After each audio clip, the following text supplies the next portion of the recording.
বাংলাদেশের বাজারে সোনার দাম ইতিহাসের সর্বোচ্চ স্তরে পৌঁছেছে। টানা ৫ দফায় সেপ্টেম্বর মাসে প্রতি ভরিতে বেড়েছে ১২,০০০ টাকার বেশি। সর্বশেষ ঘোষণায় ২২ ক্যারেটের ১ ভরি সোনার দাম দাঁড়িয়েছে ১,৮৫,৯৪৭ টাকা। অথচ এক মাস আগেও দাম ছিল ২০,০০০ টাকার মতো কম। এই দাম বাড়ার মধ্যেই দেখা যাচ্ছে ভিন্ন এক প্রবণতা। নারীরা সঞ্চয় ভেঙে কিনছেন সোনা। সোনার এখন যেভাবে দাম বাড়তেছে, এখান থেকে ১ বছর আগে যে দাম দিয়ে আমরা সোনা কিনছি তার ডাবল দাম হয়ে গেছে এখন। তো স্বাভাবিকভাবে ব্যাংকে তো আমি এই ধরনের ইনভেস্টমেন্ট পাবো না।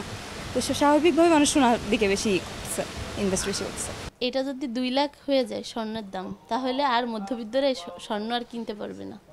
বিশেষজ্ঞদের মতে সোনা এখন শুধু অলংকার নয়, এক ধরনের সম্পদ বা অ্যাসেট। একমাত্র স্মার্ট সিটি বসুন্ধরা, আধুনিকতায় এক ধাপ এগিয়ে। যারা ১০ বছর আগে সোনা কিনেছিলেন, আজ তারা দ্বিগুণ দামে তা বিক্রি করতে পারছেন। এমনকি এক মাস আগেও যারা সোনা কিনেছেন, এখন ভরিতে ২০,০০০ টাকা বেশি দামে বিক্রি করে বড় মুনাফা পাচ্ছেন। এ কারণেই অনেক নারী মনে করছেন সোনা কিনে রাখা মানে নিশ্চিত লাভ।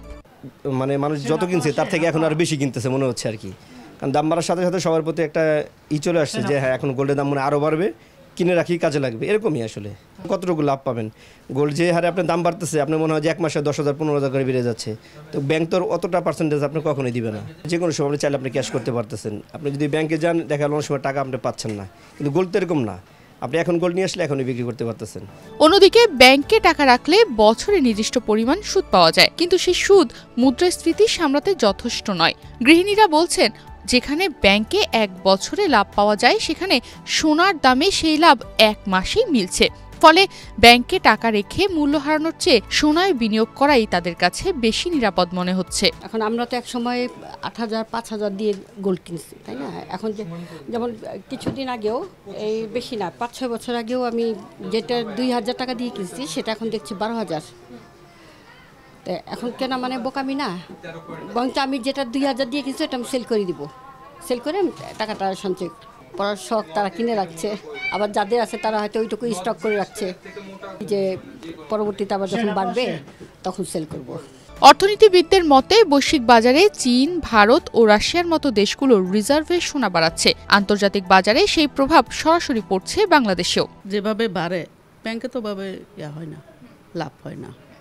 স্বর্ণের দাম এই ৬ মাসে তো অনেক বাড়লো, কমে নেয়।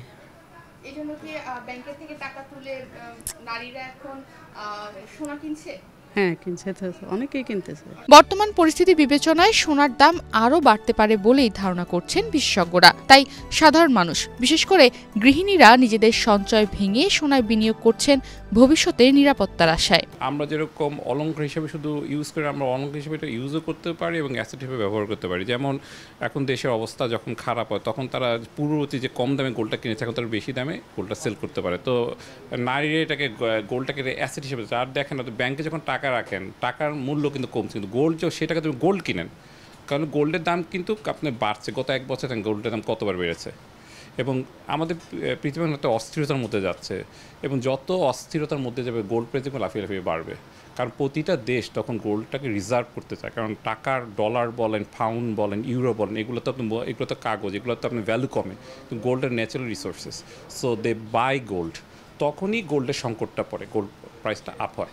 অর্থনীতিবিদদের মতে এই প্রবণতা প্রমাণ করে মানুষ ব্যাংক ও নগদ টাকার উপর আস্থা হারাচ্ছে এবং বিকল্প নিরাপদ সম্পদের দিকে ঝুঁকছে। সোনার দাম যত বাড়ছে, ততই নারীদের কাছে এটি হয়ে উঠছে আস্থার নিরাপদ আশ্রয়। টাকা বা ব্যাংক সঞ্চয়ের চেয়ে সোনা এখন তাদের চোখে বেশি লাভজনক এবং টেকসই সম্পদ।